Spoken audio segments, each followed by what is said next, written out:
Hey up everyone, and welcome back to my channel, and welcome to the beginning of what is going to be my first reading the Women's Prize Longlist vlogs. Vlogs have been absent for a little bit on the channel, but this is going to be them coming back. I'm currently in London, so I'm not at home, but I thought I would start this vlog today. It is Wednesday the 26th, I want to say, of February. Being delivered today at my house is the Women's Prize for Fiction Longlist 2025. I have no idea what's on the list. I have no idea what's in that box, but it'll be there when I get home.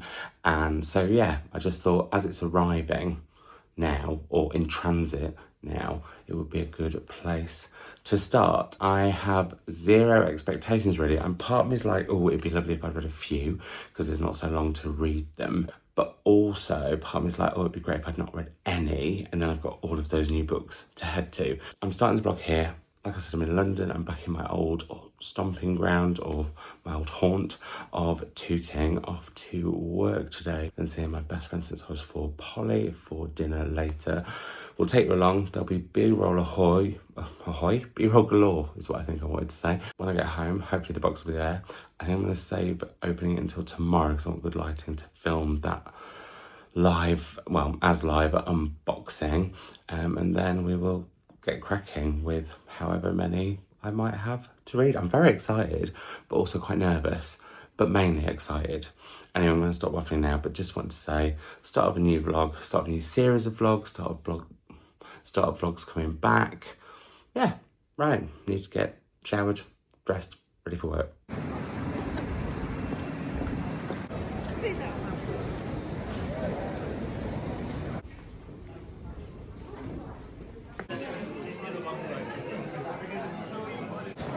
That's pretty.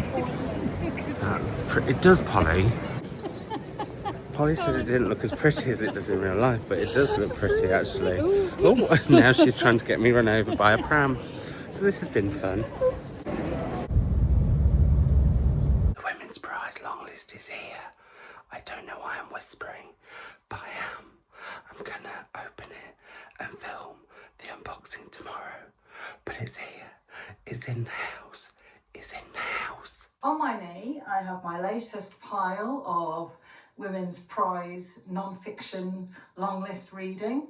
And now I am sat here with the Women's Prize for Fiction 2025 long list, the 30th long list of the prize on my knee. I've been catching up with Mum's Women's Prize for Non-Fictions video this morning. Once I have opened this box, I'll have a catch up with you all about what my sort of plans are, because I don't know if I'm going to have hello Elle. Elle's now sat where I was going to be putting the box. Anyway, I'm waffling on. I'm going to get on with filming that video, and I'll be back to talk about the 16 books and work out what I'm going to read first. It is a little bit later. Here are all the 16 books. I have read, well, 2 and a bit of them, because I read a little bit of A Little Trickery, but I read The Safekeep and The Ministry of Time. 2 down already, 14 to go, and I have been thinking about what I want to head to next, and at the moment it's between these 3. The first of those is The Artist by Lucy Steeds. This has a flame on the cover, and I still have not done my Flamuary prompt for Ben Read Good challenge, so that would be good for that. And then we have Nesting by Roisin O'Donnell, which has got a brilliant example of a skyline, which is one of Kayla of Books and Lala's Buzzwordathon prompts. I'm not sure if all 4s, does that count as a skyline? I'm really struggling with what a skyline technically is. Because I kind of think that is, but then some people say it. Anyway, the reason that I'm keen to read this is not just because of that, but also my friend Tess and I were in a bookshop the other day, and she's like, I really want to read that book. And I was like, oh, well, if it's up for the Women's Prize, I'll end up with 2 copies of it, so you can have my spare. So I'd quite like to read that and then give her the spare copy. But then I'm like, oh, I'm seeing her on Wednesday, but if I leave it too late, I might not have finished it by the time I see her, and then will I want to hand it over? No, probably I won't. And also I've got a suitcase next week, so it's quite nice to get rid of books as I go. So I might leave that one a little bit later than these 2, plus that's definitely a skyline. Whereas Some people might question if that is one. Who knew there could be so much debate about Skyline, but I've had quite a debate about it with some of my patrons. Anyway, yeah. So I think it's going to be one of these three. And then I'm not quite sure. I'm away quite a bit next week and a little bit the week after, and I would like to take copies of the books that I have a copy of already that I can batter about and I don't mind so much. So I think that will possibly inform what I'm reading. We'll see. Anyway, that's my update. I need to get ready now. I'm off out for dinner and then going to see Matthew Bourne's Swan Lake with Pip, her sister, and Chris. Oh, the sunshine's come out. We could be about to have a bookish Jesus moment. So let's all move swiftly on. I will have a catch up with you when I've read some of one of these. I think I'm going to do it as I used to do vlogs before the ones I started this year, where it was just like a little summation at the end. I think I'll talk about sort of my initial... I suppose I need to talk about my initial expectations of all of these now, because I don't know which one I'm picking. My initial expectations for the artist are that it's a historical art novel. Historical novels I love when I read them. I don't read them often enough. Books around art can be a little bit trickier for me, so this could go either way. Nesting, lots of you lot have raved about to me and said that I would love it, so that gives me high hopes for it. I don't know much about this one at all, other than it's Irish, and I seem to be very much enjoying Irish literature when I head to it. It used to be a bit hit and miss for me, but I've had a really good strike rate recently, so that excites me for this, and I do love a debut novel. And then All Fours, I'm just intrigued by it because it's been so Marmite, and some people I know have really, really loved it, and some people I know have really, really hated it, so that I'm excited for. So yeah, that's my initial thoughts on all three of these. The sunshine's coming out now and I can't bear this lighting, so I'm going to go, but I will catch you along. Bye. We're at the theatre. Pip wants to be on camera. There's Shauna, Pip's sister. I'm Shauna's favourite. And there's Chris.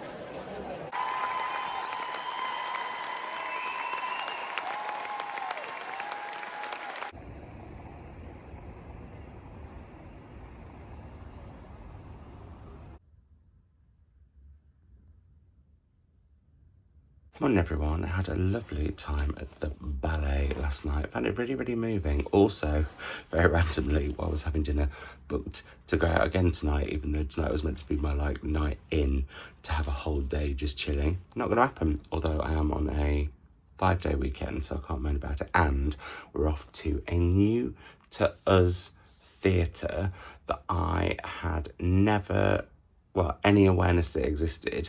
I think it's quite a modern extension / conversion or something, but going there tonight to go and see the National Theatre live, well streamed, The Importance of Being Earnest, which I really, really wanted to see and was gutted that I just couldn't get tickets for. So that's going to be really, really good. Really excited for that. Anyway, quick update. I am about 80 pages into Nesting, and oh my goodness, I wasn't sure about it at first. I was a bit like, don't know how this is going to go, and then suddenly I got really pulled in to the life of our narrator, whose name has escaped me. Do they have a name?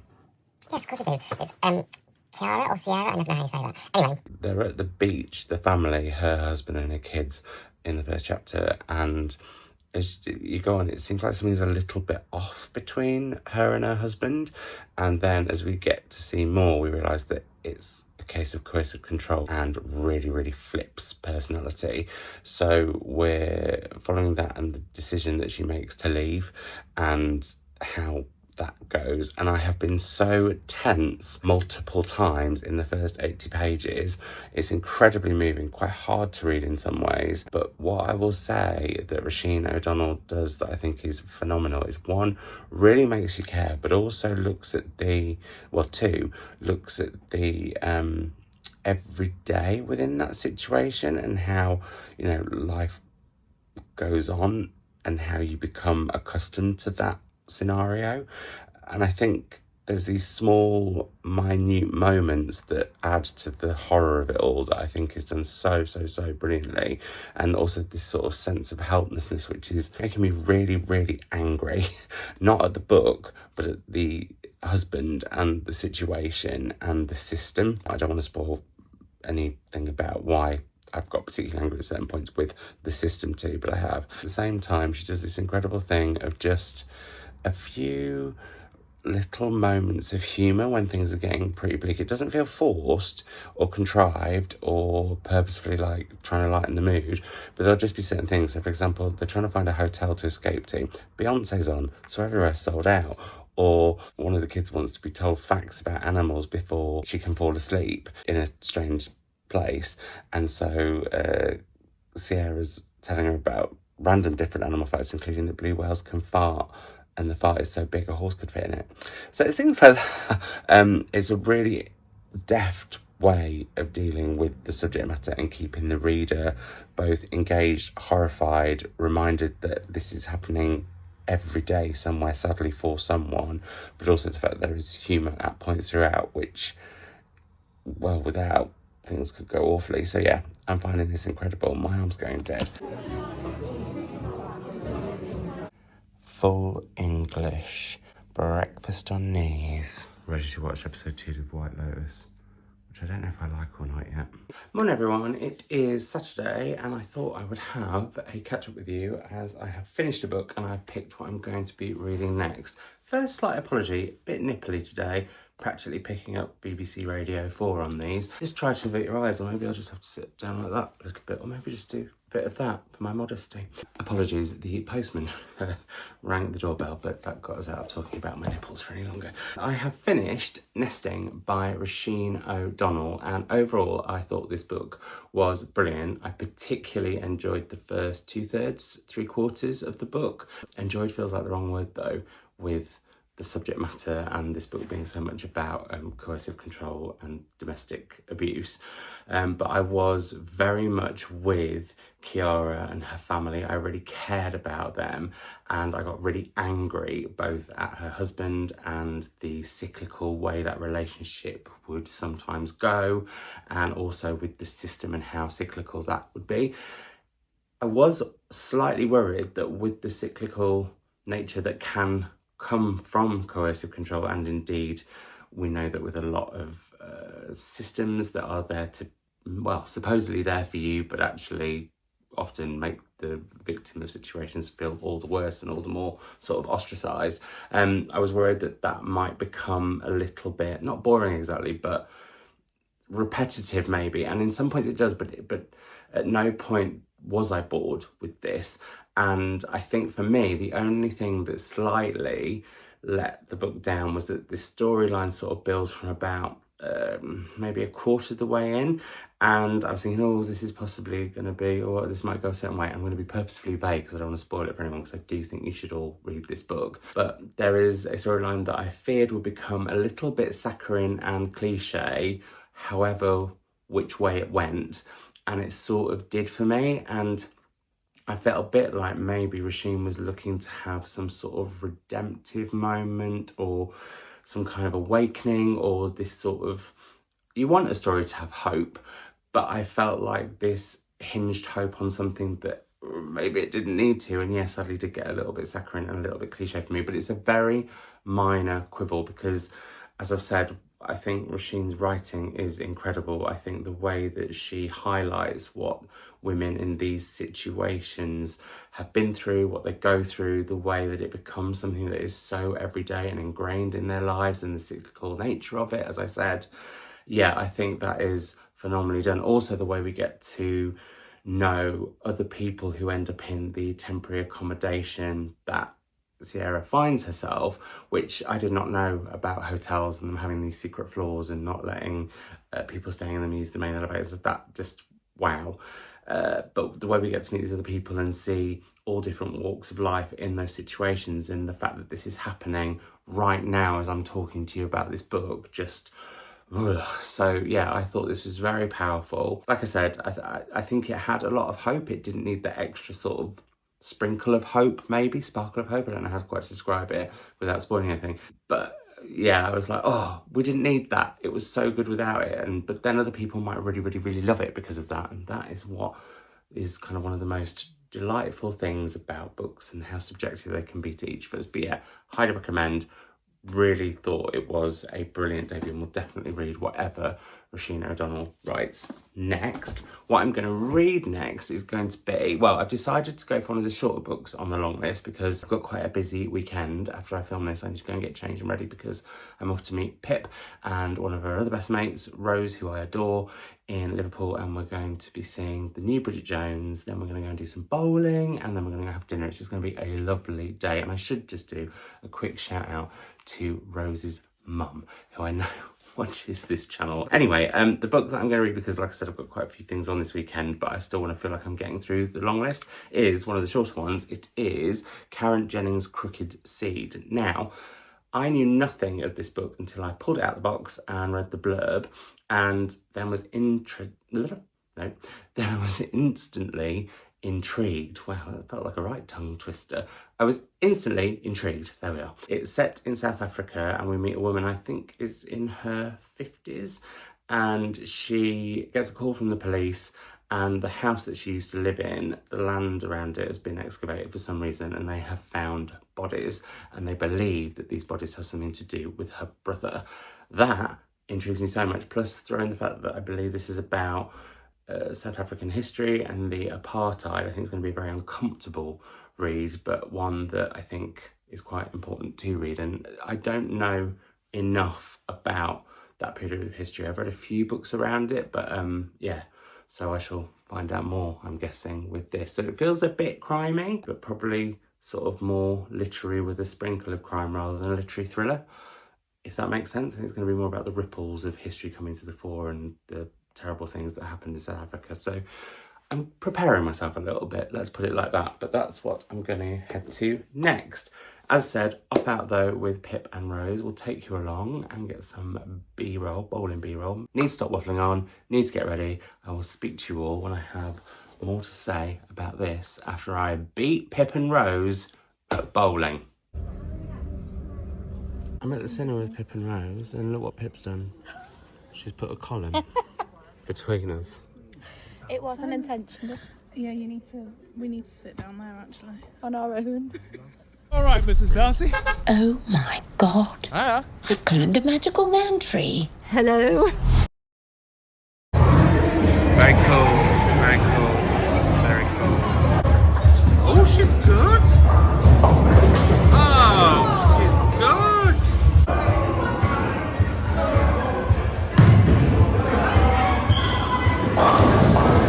It's too heavy.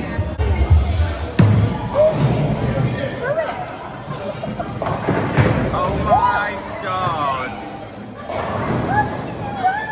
I am furious. I'm the winner. I'm the winner. No. It's a win. Loser. I allowed you to win. Loser. Loser. Thank you, Rose. Thank you so much. You should be a hand model.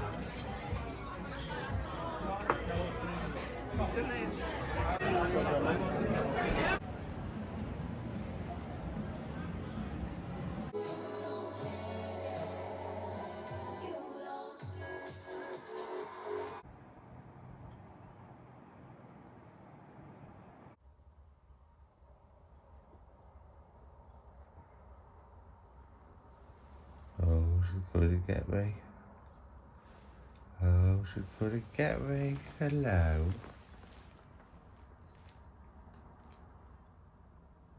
Hi everyone, the lighting is dreadful here, but I thought it might be nice to have Biscuit in a shot for a bit.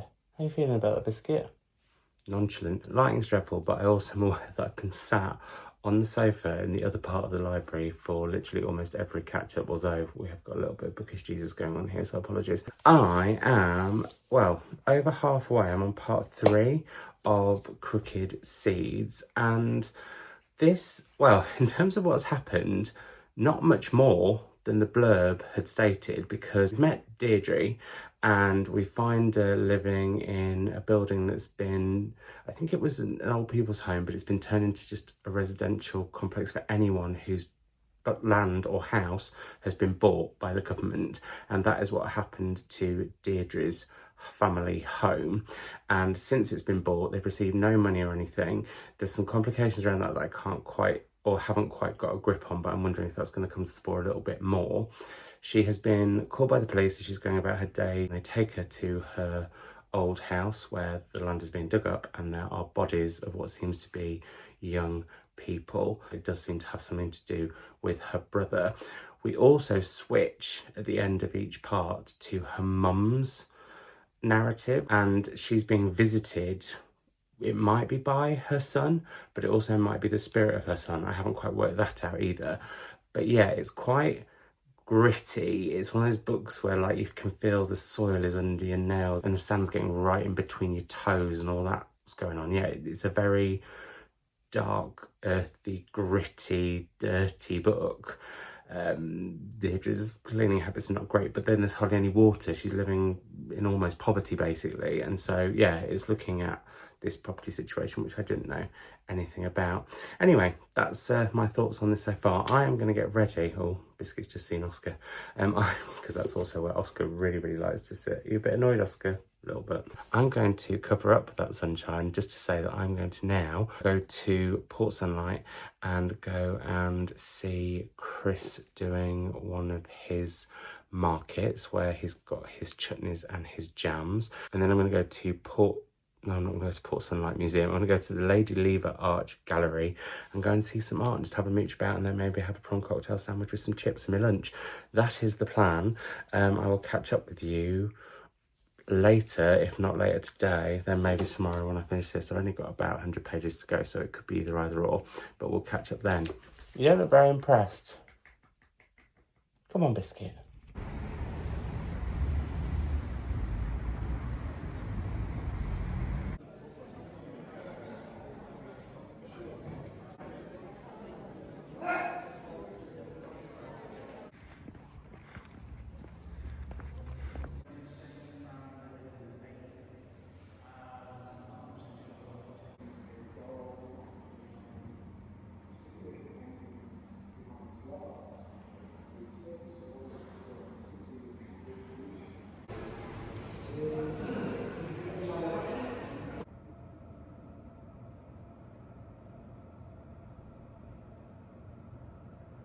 Hey up, I am back, and we are back, sat in this position, but not a book update because I have not read any more of this because I was just wandering around Port Sunlight Art Gallery, well, Lady Lever Arch Gallery, and having a lovely time. No prawn cocktail sandwich and crisps because I've stopped doing prawn cocktail sandwiches. I was appalled and had to settle for a tuna mayonnaise. Anyway, I forgot to I forgot to mention this earlier, I suppose, but yesterday I did get a new bookmark, and it was this one, which says, let's cover my face because then it will zone in on it, fucking ace bookmark. I thought this was brill. Got this yesterday when Rose needed to pick up a toothbrush last minute between bowling and going out for food. Yesterday it was lovely and I won at bowling. If Pipsy should be furious if I don't say that she won the first game, I won the second game. Really, we should have had a third to let Rose win. But anyway, moving on. On that bookmark note, in the Lady Lever Arch Gallery, they have one of my favourite paintings, and it is Jeunesse Dorée by Gerald Leslie Brockhurst. And it's this one. And so what I thought I would do is, because I try and find bookmarks when I go to National Trust properties, or galleries have them and museums have them or whatever, but there wasn't a bookmark there. But I thought, oh, if I have one of my favourite paintings a couple of times that I can pop in books, that is something I would really like to do more of. Although at the same time, I would quite like to get her framed somewhere, maybe in the office downstairs. So I picked that up. And this is very exciting. I picked up a new wallet because sadly at the beginning of February I got mugged and had my wallet stolen. I saw this today and I really love a print. This is obviously fake, but it's second-hand material, so it's sustainably handcrafted, recycled leather as well, from Barcelona, and they had it in the gift shop and I just thought that was really nice. So I'm going to put my cards in there and then pop this in my bag and have it on the go. So that's just a random, slightly bookish, slightly not, but also slightly bookish-ish bookmarkish chat for you. No idea what the rest, well, I do know what I'm going to be doing for the rest of the day because I'm going to be reading this, but no other plans today, just going to have a chilled one, probably not going to film anything else. But tomorrow is a special day and I'm going out for a celebratory meal in the evening, and maybe I'll tell you more when I catch up with you once I finish this and decide what I'm going to head to next. I think I know what my next book is going to be. It's one that was mentioned right back earlier on in this video. So yeah, that is the plan. Gonna go though for now, and I will catch you when I catch you. I don't know what else I was going to say then, something. I don't know what. Oscar's made a little bed, haven't you, Osboss? Please ignore my hair. I just wanted to give you a Foster update as Foster. Literally doesn't care, does he? Anyway, Foster is diabetic, and so I have to give him some medicine and quite a lot of food. But here, just to say, you're alright, haven't you? So there we go, Foster update. He's thriving. Hey everyone, different position, just to mix it up. And I thought I'd have a catch up with you as I finished Crooked Seeds by Karen Jennings. And I don't want to say that I enjoyed this book. Well, hang on a minute. Rewind. I found the second half of this, because as I mentioned yesterday, the first half is basically the blurb on the back. The second half becomes much more twisty, much more revelatory, much more uncomfortable, much more gripping, I would say. It has a real propulsion to it as you go on, and you learn so much more about Deirdre and the situation that she's in, how she got to be in that situation, and why she's become the character that she has. This is such an interesting character study, I think. I don't want to say I enjoyed this book, but I was definitely gripped by it. But weirdly, the second half felt almost like too propulsive and too rushed compared to the first half, which was quite a slow build. And for me, and I say this occasionally, this is a book that I would have liked to have been much longer, because I feel like in the second half, there were quite a few reveals and turns that we'd sort of been waiting for, but they were done so quickly. And I would have really liked for them to have just been slightly more slowly revealed so that we got to know even more, because I'm still a little bit vague on what exactly was going on this land. I can't say any more than that because I don't want to spoil it for anyone. But I was definitely intrigued by this book. It is incredibly uncomfortable. It's quite icky in parts because it's quite gritty. That's the whole point. And the way this unflinchingly looks at how people can end up in quite dire straits, even if they might have the means to not be, I found that really, really fascinating. And also there's been a bit of a theme thinking about some of the books that I've read. The Safekeep, and actually, Nesting, sort of property or where we live. So that's really, really intriguing. And I think that's going to be sort of a topic about the next book that I'm going to head to too. But before I mention that, yeah, I think this is quite an unsettling, unflinching book that I very much admired, and I'm really keen to go back and read Karen Jennings and Ireland, and I'll read whatever she writes next. This book has got so much about its atmosphere that I think is brilliant, and yeah, I thought it was a corker, and I wouldn't have read it probably if it wasn't on the long list. So anyway, as I mentioned, I'm going to head to a book that I think looks at sort of property or places that we live a bit. I've just taken it off this little pile here where I have all the books that I have more than one copy of. Why is a little trickery not on there? Where have I put that? Anyway, the book is All Fours by Miranda July, and from what I have gathered, this is about a woman, I think she's an artist, who is meant to be going to New York, and instead of flying she decides to drive there, but then doesn't actually get much further than her house, ending up in a motel that she does up and turns into her home for some length of time, and maybe has affairs or something. That is the vibe I've got from also what I've heard. This is a very Marmite book. Some people love it, some people really, really don't. I'm really intrigued for it. I think it is going to possibly be quite spicy and quite full on, but I'm ready for that. So yeah, I'm hoping it's a little bit more joyous, because this was pretty bleak, but we'll see. I'm going to head to some this afternoon, then off out for dinner on a boat, because the 3rd of the 3rd is a very special day, and so I'm going out for a very special dinner. So really, really looking forward to that. And then we'll try and catch up with you in the morning on some of my thoughts on this before I head to London for a couple of days. So yeah, that is going to be my next pick. But so far, definitely enjoying the Women's Prize long list. Yeah, so far, so good. Let's see how we get on with this.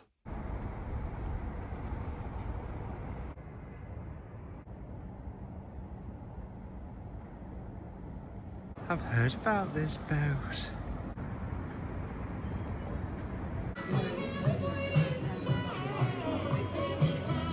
That's very pretty, Chris.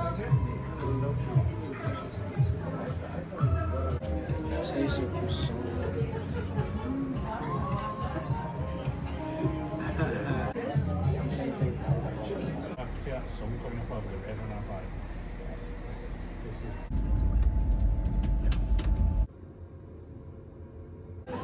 That's it. Morning everyone, it's Wednesday and I look like I'm in a padded cell. Actually, my hotel, back in Tooting again. Got here last night, went and had a lovely dinner back in Tooting Market with Niv and Govindan. That was fab, really good catch up. I didn't tell you about there was. Here's a little aside, a little story. Maybe we'll black and white this out because I don't know how exciting this will be. I was a bit of a flap yesterday morning before I left, and when I got to the station, I realised I still had my slippers on. So Chris had to then come back, get me, so go and get my shoes on. Then I realised in the car on the way back I'd left my laptop charging, and in the end Chris had to drive me all the way to Chester. So that whole thing of booking a train from Chester so that I could just go down the hill, and Chris didn't have to drive me too far, plan ruined. So not doing that again. Anyway, there we go. End of black and whitey aside. So I had dinner with him last night, didn't get as much reading done, and I'm meeting my colleague and friend Tess later on. We're having a planning day with our commercial manager at the charity that I work for. I said that I would give her this today. I'm only halfway through. How am I finding it? It does change a bit after the whole motel room takeover. I was really enjoying the first part. I thought it was bonkers. There was some dancing bits that I just wasn't too fussed about, but I was really enjoying the first part. The second part, I've gone into this weird thing where, and I guess actually, well, at the halfway point, what I will say is aptly it's the halfway point because I'm half loving it and half not. So initially I found all the sex talk quite salacious and quite titillating, quite fun, but also I, at the same time, appreciated its honesty and frankness around sex. Now I feel like I've read a lot of sex and I can't quite work out why. There's so much, like, I don't really see what it's adding necessarily other than shock value, titillation.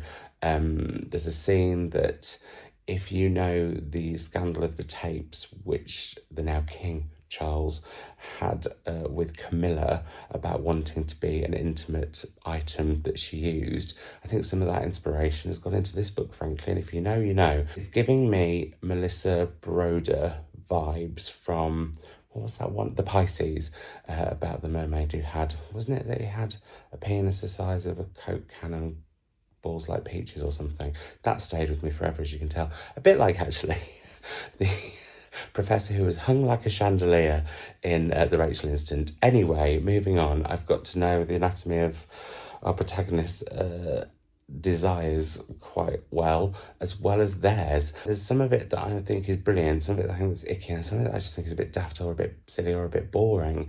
So I'm really sort of half and half about it now. I'll carry on. I'm not going to get it done today and then pass on to Tess, sadly. But I'm taken to the Nero Book Awards later. So, you know, you win some, you lose some, and we're going to Oaxaca. So I'll take you along for all of that. And then I will catch up with you tomorrow, either if I finish this in the morning before I go to Newcastle or once I am there, because I've got a big, long train journey. I don't know what I'm going to start next. I wanted to head to the Persians, but I feel like I might want to head to a paperback. Anyway, I'm overthinking it. I don't know what I'm going to read next, but I haven't finished this yet, so it doesn't really matter. A mixed bag, this one so far, but I'm not disliking it enough to not want to finish it. I just feel a bit like, what's the point of some of this?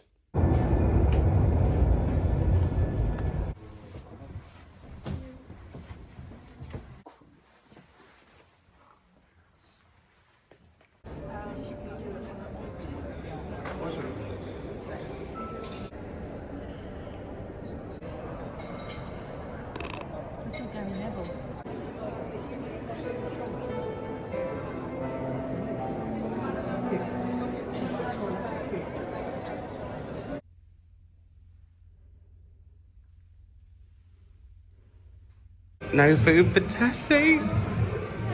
Or for me? A tough decision, and we discussed it a lot, but in the end we were unanimous that the book of the year for this year should be Morrison Maryland by Sophie Allen. I'm completely blown away. My editor asked me earlier if I had prepared anything, and I was so confident in not winning that no, quite obviously I haven't.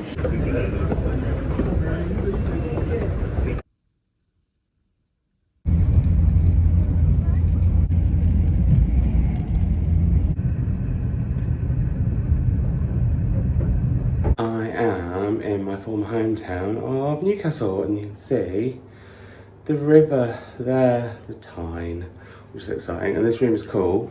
You've got the river view, but also you can see the river from, don't know if you can tell, the shower. I'm here for that, although people can't see you, which I'm also here for. So yeah, dead nice. He likes it. He's happy. He's tired. He's got to do some work. He's got to get ready to go to Gordon Byrne Prize, which I'm really looking forward to too. So there we are, little update. Oh, and I have finished all 4s, but I'll have a proper update with you once I've got some work done over the next hour or so. It is a book that is as poetic as it is visceral. It is a book which broke and then rebuilt our hearts. It is a masterpiece. The winner of the Gordon Byrne Prize 2025 is Outland by Jenny Fagan. Hello, Newcastle. I can't tell you what a long walk it has been to be here with you today for this book. I cannot thank the judges enough for their belief in Outland, and without this kind of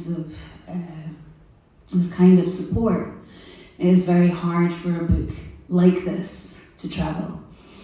The Gordon Byrne Prize celebrates and seeks out books that do not always exist within the mainstream, that are not necessarily so easily picked up, and that is vital for this book in particular, because it represents only one of hundreds of thousands of people who grew up in the care system in the UK, around the world. In every war that I see at the moment, the first thing I think about is how many children are now without family. I feel like it is an honour to grow old. A lot of my contemporaries, my best friends, and the people that I loved most did not. I don't know why I did, except I found writing and music and art as a little girl, and I always believed in magic.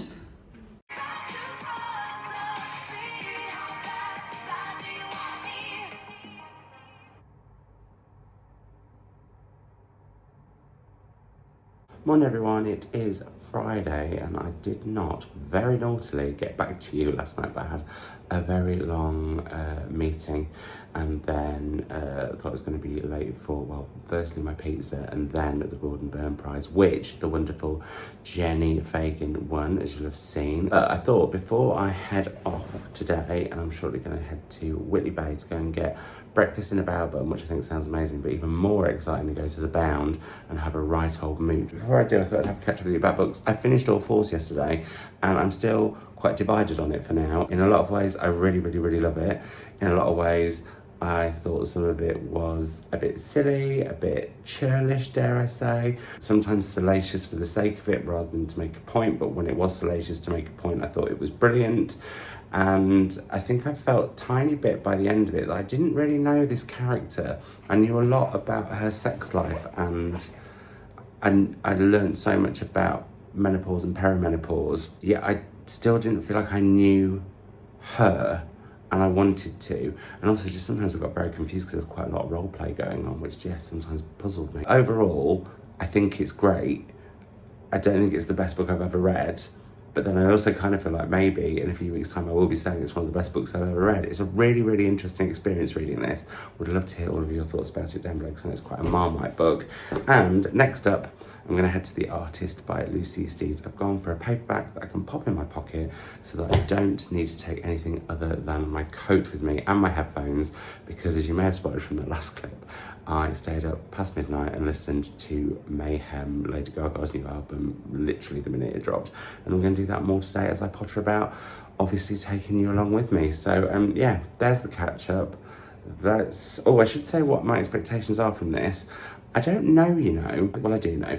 I'm excited because it's a historical novel, but I'm also nervous because it's about art. I love historical novels, and I love art, but I don't like books about art like I don't like books about music. And yet I love music, because I feel like if you can't see it or hear it, I don't know, I don't always get it, but we'll see. We'll see what happens with this one. Anyway, that's what I'm taking with me. I also fancied something that wasn't contemporary after this, and I hit myself in the face with it. I wanted something a bit oldie-worldy, I was going to say, historical. Anyway, I'm over-explaining now. I need to get going because I'm starving. I will see you anon.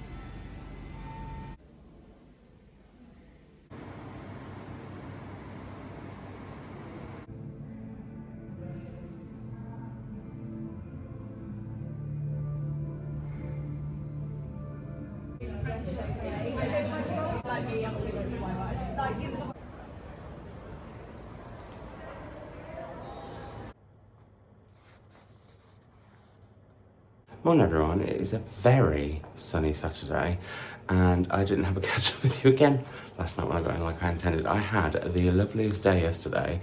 I went on the Metro in the morning all the way to Whitley Bay and had the most incredible bao bun breakfast. I think that might have changed my breakfast forever, frankly.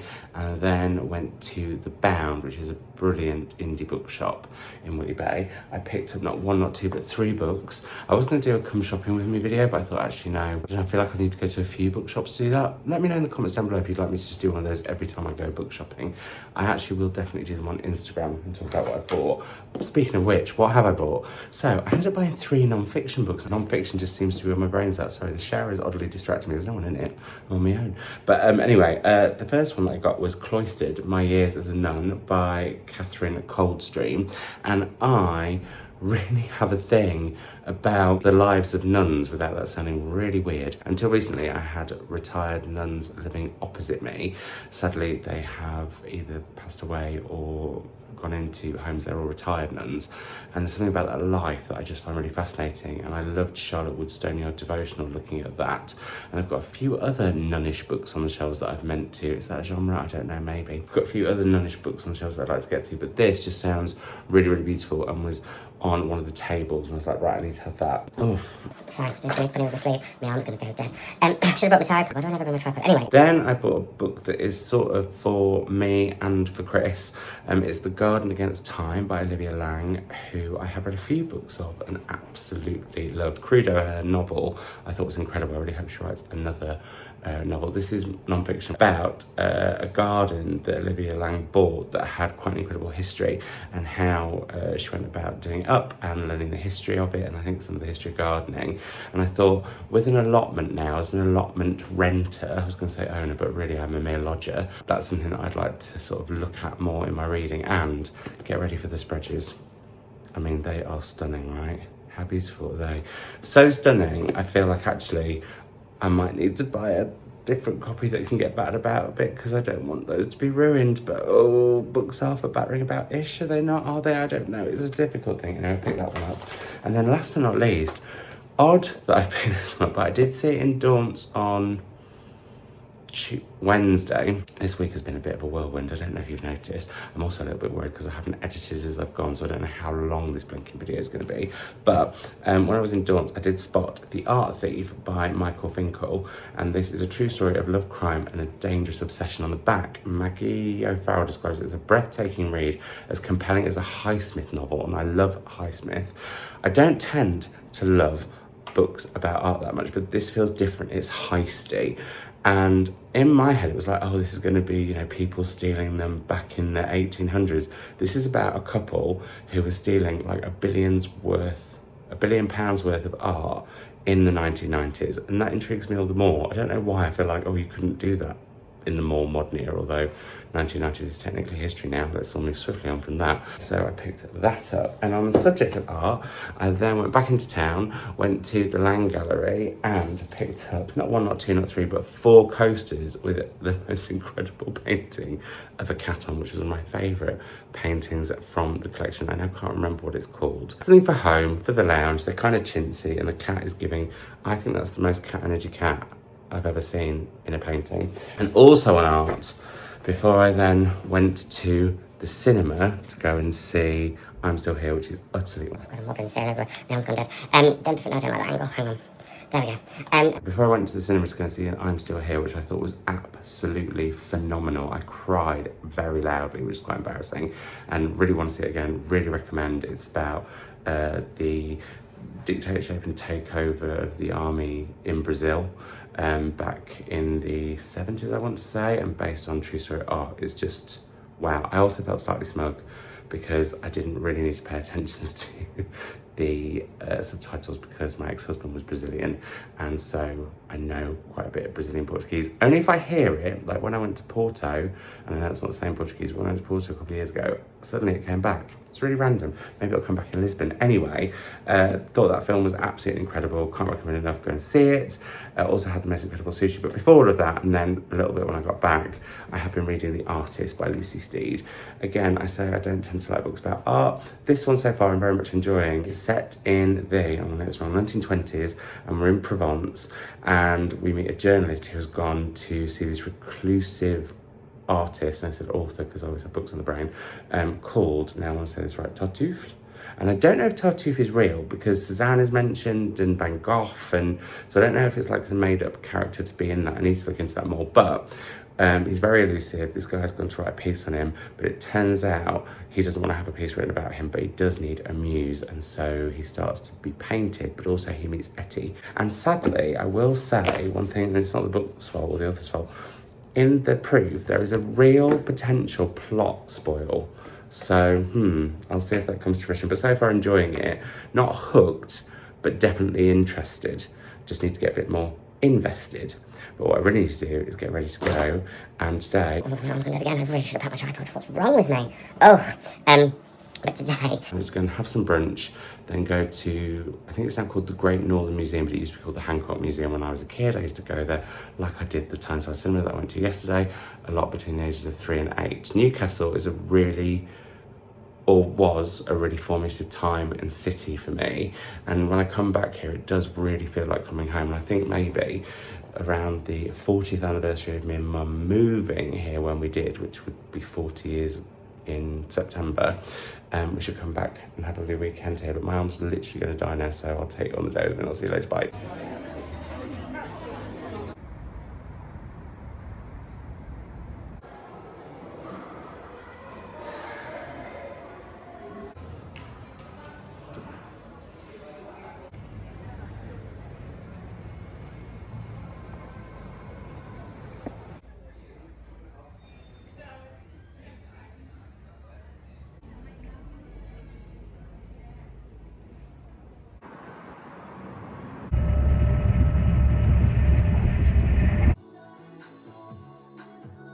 Hey everyone, it is now Sunday and I am going to be rounding off this vlog here. I have spent hours editing this this morning and it's quite long. However, before I end it, I thought I would let you know about the artist as I have finished it. Nearly threw it in my face again then. It's becoming a habit. I had a long train journey home yesterday and managed to finish this, and I have to say I blinking loved this. I was absolutely hooked in spite of the fact that I knew sort of, I guess, the twist from what the proof said in the cover. So I would imagine it's even more gripping and thrilling, and I still loved it anyway. If you don't know, so I'm not going to spoil anything here other than to say that, as I mentioned before, we meet Joseph, who is a man who's gone to report on Tartuffe, who is a famous French artist. I have looked him up, he didn't exist, but that does show what an incredible job Lucy Steeds does with creating this world in which we inhabit with Joseph, Tartuffe and his niece Etty. And as Joseph kind of spends more time there, he starts to spot how the relationship between Tartuffe and his niece is, and we as the reader slowly, as we alternate between Etty and Joseph's narratives, get to know more about her past. And well, yeah, I won't spoil anything, but the way this looks at art I loved, because I don't know how Lucy Steeds does it, but I feel like I have seen, and this is the first time I think I can ever say this. I didn't realise my finger was so wonky, so I've just been distracted by my own finger.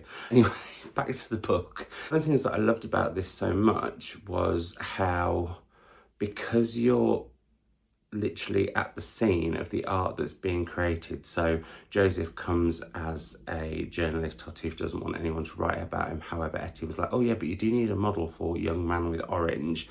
And Joseph fits the, I suppose, ideal of what Tartuffe is looking for. So you are with him as he sits for the artist. You're also at certain meals where food and still life around food is something that he's really interested in painting. So you'll go to these dinners and you get these incredible descriptions of food, and this book did make me very hungry at various different points actually on a long train journey where I couldn't get to any sustenance other than my M&S picnic. The way that that's all described creates such a vivid image in your head that you almost are creating the painting yourself, and I've never experienced that before in a book. Quite often I'll feel frustrated, as I've mentioned, at the fact that I can't quite get what the art is that they're talking about. I thought this was done exceptionally. Plus, I love the sort of, there is this propulsion with this novel about, well, you get a foreshadowing with the very first chapter, again, one I don't want to spoil, that means that you know that you're heading to something, and there's going to be a culmination and a crescendo of everything. Another thing I forgot to say actually about this that I really loved is as it goes on and you are alternating between Etty and Joseph's narratives, which at first I wasn't quite sure about, but I did really, well, as you can tell because I loved it, I really got into the swing of it. You get to know their histories, and both of them have incredibly moving histories which are linked with the war. And again, that's something that I don't often love reading about. And I thought that Lucy Steeds did that with real emotion, and yeah, I just thought that was great. So if you can't tell, really loved that. I have started Fundamentally by Nussaibah Younis.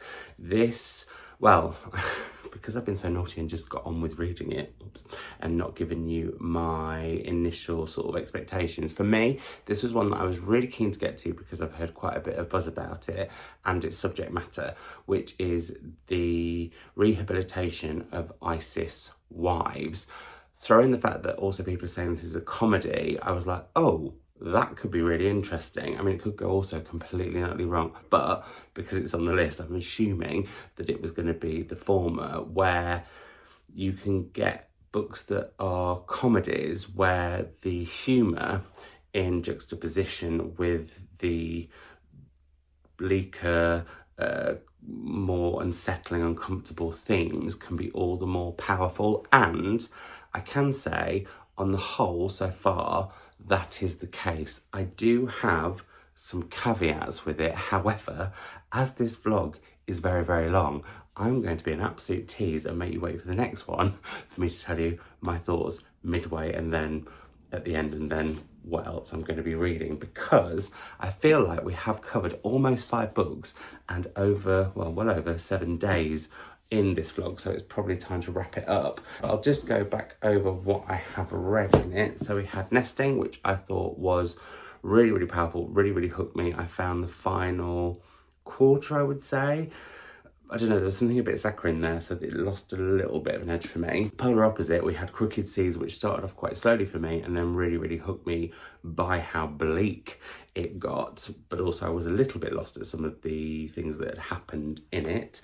Then we have All Fours. I really, really loved some of it, and I really, really wasn't sure about other bits of it. However, I think as I have more space, as I've said, from it, I will probably rate it all the higher.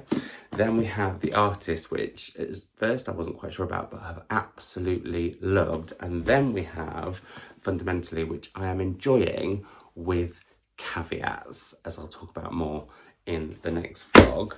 Throw in the 2 that I had already read previously, and I think we're 7 in now. I mean, obviously not all in this video, but yeah. That's how many of the long list I have read. I'm not planning on doing this in 2 parts. I think I'm going to do it in 3. Also, I think in the next video, I'm going to have a chat about what I'm going to do with regards to the Chimamanda of it all, and the long list. But yeah, I've been thinking about that quite a lot and had quite a few different conversations about it, so I think I'll address that there. But yeah, there we go. So far, so good, because I am really, really overall enjoying this list. Well, what I've read of it so far, a lot. So would love to hear if you've read any of these and what your thoughts are. Go to town, because when I've read books, I'm always happy for you to tell me if you loved them, hated them, everything in between. And also, by the time this vlog goes live, I'll have finished this. So yeah, that is that. I hope you've enjoyed it. I hope you enjoyed going up and down and here and there and everywhere with me. Going up and down? No, sounded rude. I hope you enjoyed going up and down the country and here and there and everywhere with me. Let me know what you'd like to see in the next vlogs. I think, like I said, there will probably be 2 more in this series, and then vlogs will just be back for, hopefully, fingers crossed, the rest of the year. Says the man who's always saying that he shouldn't overpromise. But that's my intention at the moment anyway. I hope you're all doing super duper well. I hope you're all enjoying whatever you are reading. And if you would like more Sabbath shenanigans before my next video, whatever that may be, then you can find my Instagram, my Blue Sky, my Patreon, my wishlist, because my birthday's coming, down below, where you can also carry on having the conversation with me in the comments. That would be lovely. If you'd like to like and subscribe, that'd be fab too. And I will see you in another video very, very soon. Bye.